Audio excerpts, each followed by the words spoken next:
নমস্কাৰ এছামিজ কানেকশ্যনলৈ আপোনালোক সকলোকে স্বাগতম জনাইছো। আজি আমি আলোচনা কৰিম এছিআইটি পেট 2025 চনৰ অফিচিয়েল সিলেবাছত থকা পৰিৱেশ অধ্যয়নৰ ওপৰত। কিন্তু যি আমাৰ অফিচিয়েল সিলেবাস আছে তাত পৰিৱেশ অধ্যয়ন আৰু বিজ্ঞান একেলগে দিয়া আছে। মানে আপোনালোকে ধৰিব পাৰে বিজ্ঞানৰ পৰা কি আহে 10 নম্বৰ আহে আৰু পৰিৱেশ অধ্যয়নৰ পৰা কি আহে 5 নম্বৰ আহে। কিন্তু পৰিৱেশ অধ্যয়নত জিকে সেকশনো সোমাই থাকে। আৰু আপোনালোকে নিশ্চয় অৱগত যে যোৱাকালি কি কৰিছো এটা পোষ্ট দিছিলো, পোষ্ট কৰি কৈছিলো যে আপোনালোকে কি বিচাৰে, মানে কনসেপ্ট ক্লাস লাগে নে মানে পুৰণি প্ৰশ্ন আৰু মানে এমসিকিউ লাগে।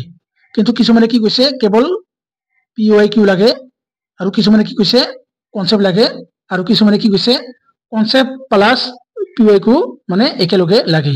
গতিকে তাৰ আগতে আমি কি কৰিম, কনসেপ্ট ক্লাস আহি আছে পিওআইকিউৰ লগত। কিন্তু আজি আগতে ইভিএছৰ পৰা যি প্ৰশ্ন আহিছে এই 30টা প্ৰশ্ন, যদি আপোনালোকে 30টা প্ৰশ্নৰ ভিতৰত যদি 20টা প্ৰশ্নৰ উত্তৰ দিব পাৰে তেনেহলে আপোনালোকে কি পেট 100% পাস। কিয়নো এই প্ৰশ্নসমূহ কেৱল ডিএলএড বুলিয়ে নহয়, যিমান মানে আমাৰ অসম আৰু ভাৰত চৰকাৰৰ যিমান বিভাগ আছে, মানে যি এছএছসি হাই স্কুল হায়াৰ সেকেন্ডাৰী, তাৰপিছত আমাৰ যি ডিএলএড সিটেট, তাৰ পৰাও কি কৰে ইয়াৰ পৰা তাত প্ৰশ্ন অহা দেখা যায়। গতিকে ইয়াত আকৌ কৈছো কনসেপ্ট ক্লাস আহি আছে পিওআইকিউৰ লগত। কিন্তু আজি আপোনালোকে এই 30টা প্ৰশ্নৰ ভিতৰত অতি কমেও 20টা প্ৰশ্নৰ উত্তৰ যদি দিব পাৰে তেনেহলে আপোনালোকে ডিএলএড 100% মানে সিট পাবই, ডিএলএডৰ সিট পাবই। গতিকে এতিয়া আহিছো 1939 চনত পল মুলাৰে আৱিষ্কাৰ কৰা বিশ্বৰ দ্বিতীয় পৰ্যায়ৰ কীটনাশক ডিডিটি। এই ডিডিটিৰ সম্পূৰ্ণ ৰূপটো কি, মানে কি ইয়াত কি আছে, ৰূপটো এনেকে হয়, মানে ফুল ফৰ্মটো সুধিছে। ইয়াৰ ফুল ফৰ্মটো কি আপোনালোকে ইয়াত নিশ্চয় চাইছে, বহুত ডাঙৰ যি ওয়াৰ্ড। ইয়াৰ কি শুদ্ধ উত্তৰ হৈছে কি, কেৱল এইটো প্ৰশ্নৰ উত্তৰ কৈ দিম কিয়নো মানে নামটো বহুত কি দীঘল। ইয়াৰ শুদ্ধ উত্তৰ কি, ইয়াৰ শুদ্ধ উত্তৰ হৈছে ক। আপোনালোকে ভাগ ভাগ কৰি যদি চাই কি ওলাব, ইয়াৰ নামটো হৈছে কি ট্ৰাইকলৰ ট্ৰাইফেনাল আৰু ট্ৰাইকলৰ ইথেন।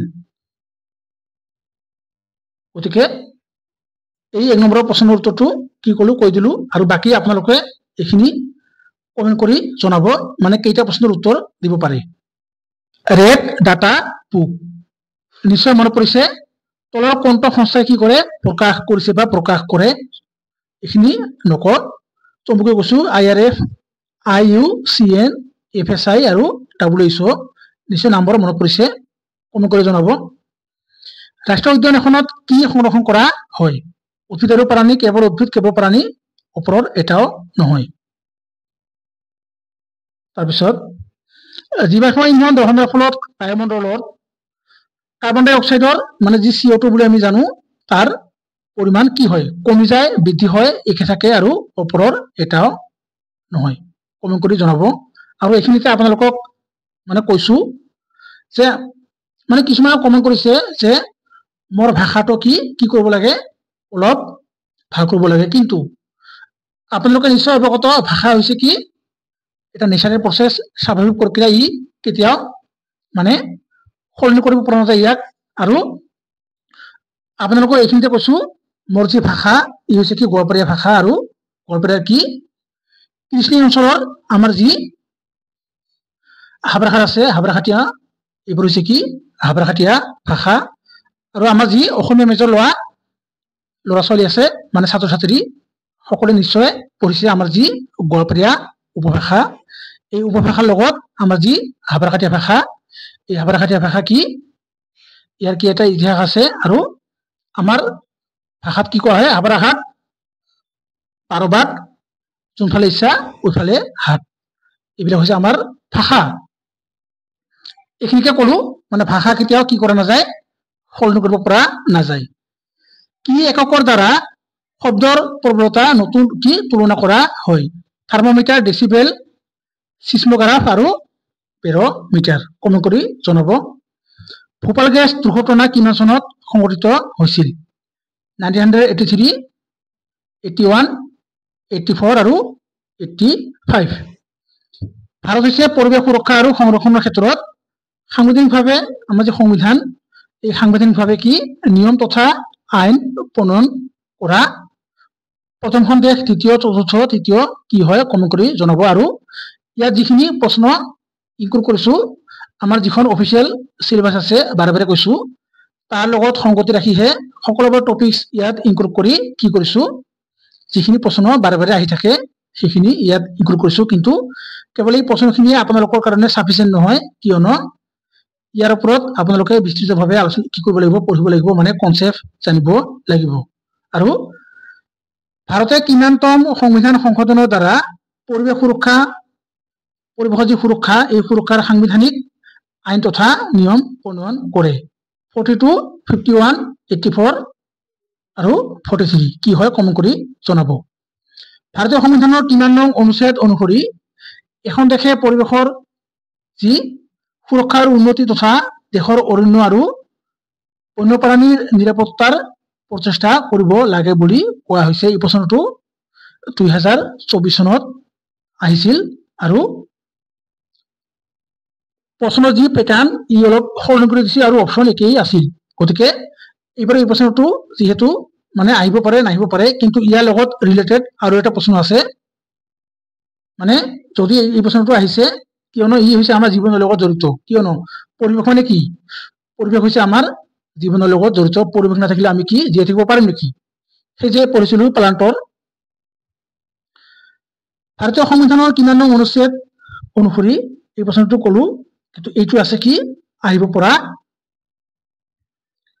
ভাৰতীয় সংবিধানৰ কিমান নং অনুচ্ছেদ অনুসৰি প্ৰকৃতিৰ উৎসৰ উল্লেখিত হৈ থকা অৰণ্য, পুখুৰী, নদী আৰু বন্যপ্ৰাণীৰ সুৰক্ষা আৰু উন্নতি আৰু জীৱন্ত প্ৰাণীৰ সহানুভূতিপূৰ্ণ হোৱাটো ভাৰতৰ প্ৰত্যেকজন মানে আমাৰ সকলোৰে, আমাৰ যি নাগৰিক সকলোৰে কি কৰ্তব্য? 51A যি নং অনুচ্ছেদত, 48 ক নং অনুচ্ছেদত, 21 আৰু 29 ইয়াতো অপশ্যনখিনি একে আছে, কিয়নো যি এই দুটা অনুচ্ছেদ ইয়াৰ পৰা পৰিৱেশত বাৰে বাৰে প্ৰশ্ন আহে। কেৱল ডিএলএফ বুলি নহয়, যিমান ভাৰতৰ পৰীক্ষা আছে এই প্ৰশ্নটো কমন পাব। ভোপাল গেছ দুৰ্ঘটনা অলপ আগতে পাইছো।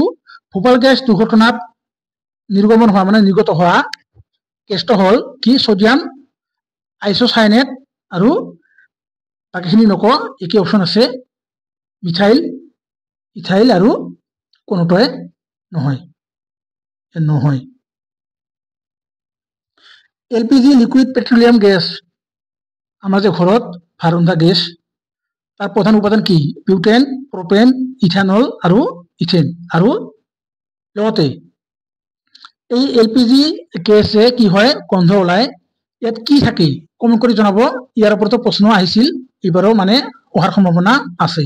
কিয় গন্ধ ওলায় গেছ? কি আছে, কি থকাৰ কাৰণে গন্ধ ওলায়? চিএনজিৰ সম্পূৰ্ণ ৰূপটো কি? Compress natural gas, common natural gas, carbon natural gas আৰু ক্লিন নেচাৰেল গেছ। তলত দিয়া কোনবিধ ইন্ধন জীৱাশ্ম ইন্ধন নহয়?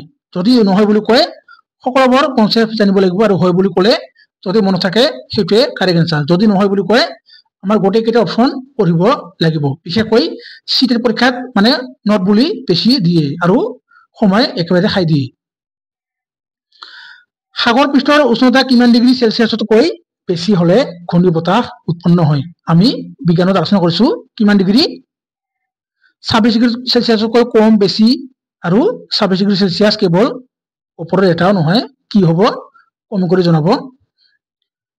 তলত দিয়া কোনবিধ সঁজুলিৰে ভূমিকম্পৰ প্ৰবলতা জোখা হয়? ইয়াত যি দুটা অপশ্যন আছে, এটা আছে প্ৰবলতা আৰু এটা আছে কি প্ৰাবল্য।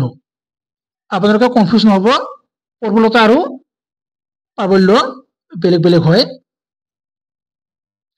ইয়াৰ ওপৰতো কিন্তু প্ৰশ্ন আহিছে, গতিকে সেইকাৰণে ইয়াত ইনক্লুড কৰিছো।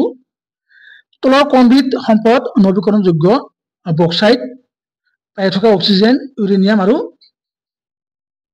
গেছলিন তলৰ কোনবিধ সম্পদ নৱীকৰণযোগ্য হয় নহয় যদি নহয় বুলি কয় আমাক সকলোবোৰ জানিব লাগিব যে বায়ু পানী শোৱন বনজ সম্পদ তলৰ কোনটো বিযোজক বা অপঘটকৰ উদাহৰণ নহয় যেনে ভেকুলী সাপ ভেকুৰ শিয়াল আৰু মানে কিছুমান আছে সেইবোৰ মানে কি হয় কিন্তু দিয়া নাই কেৱল এইটো অপচন মানে ইয়াত এটা হয় সেই কাৰণে বাকিবোৰ মানে অলপ কনফিউজন হৈ দিছো বৰষুণৰ পানীৰ পৰিমাণ জখা সঁজুলিবিধৰ নাম কি হাইগ্ৰমিটাৰ থাৰ্মোমিটাৰ এনিমোমিটাৰ আৰু ৰেইনগছ বন্যপ্ৰাণী সুৰক্ষা আইনখন কিমান চনত প্ৰৱৰ্তন কৰা হৈছিল এই আহিছে এটা নহয় আইনৰ পৰা প্ৰশ্ন আহিছে কিন্তু কেৱল আইনৰ মানে চনবিলাক মনত ৰাখিলে নহব তাৰ যিখিনি বৈশিষ্ট্য আছে সেইখিনিও জানিব লাগিব তাৰ কাৰণে লাগিব কি কনসেপ্ট 1972 81 80 86 জল মানে জল নিবাৰণ আৰু পৰিৱেশ নিয়ন্ত্ৰণ আইনখন কিমান চনত প্ৰৱৰ্তন কৰা হৈছিল ইয়াত যি 18 আছে 18 হয় 19 হয় 1972 81 74 আৰু 84 বন সংৰক্ষণ আইনখন কিমান চনত প্ৰৱৰ্তন কৰা হৈছিল কি আছে 70 ইয়াত কি হ'ব 19 হ'ব 1972 81 80 আৰু 84 তাৰ পিছত বায়ু প্ৰদূষণ নিবাৰণ আৰু নিয়ন্ত্ৰণ আইনখন কিমান চনত প্ৰৱৰ্তন কৰা হৈছিল একি অপচন আছে 80 নহয় 1972 81 80 আৰু 84 তাৰ পিছত পৰিৱেশ সুৰক্ষা আইনখন কিমান চনত প্ৰৱৰ্তন কৰা হৈছিল 1972 81 80 আৰু 86 অসমৰ আখাৰীকান্দি হাজো আৰু কৰিমগঞ্জ যি নতুন নাম হৈছে আদি কিহৰ বাবে বিখ্যাত বয়ন শিল্প ইয়াত কি হ'ব মৃৎশিল্প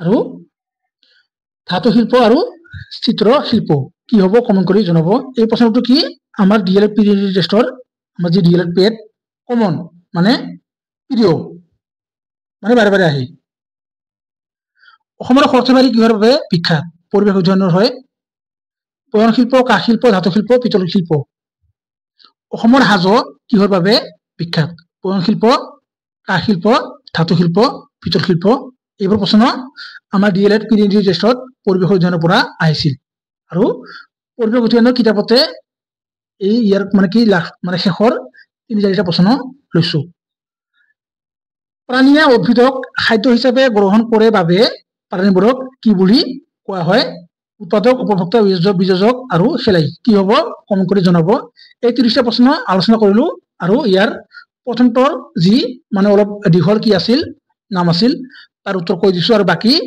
29টা প্ৰশ্নৰ উত্তৰ আপোনালোকে কমেন্ট কৰি জনাব যদি 20+ আকৌ কৈছো প্ৰথমে কৈছো 20+ যদি পায় তেনেহলে আপোনালোকে ডিএলএডত 100% সিট পাব কোনো কথা নাই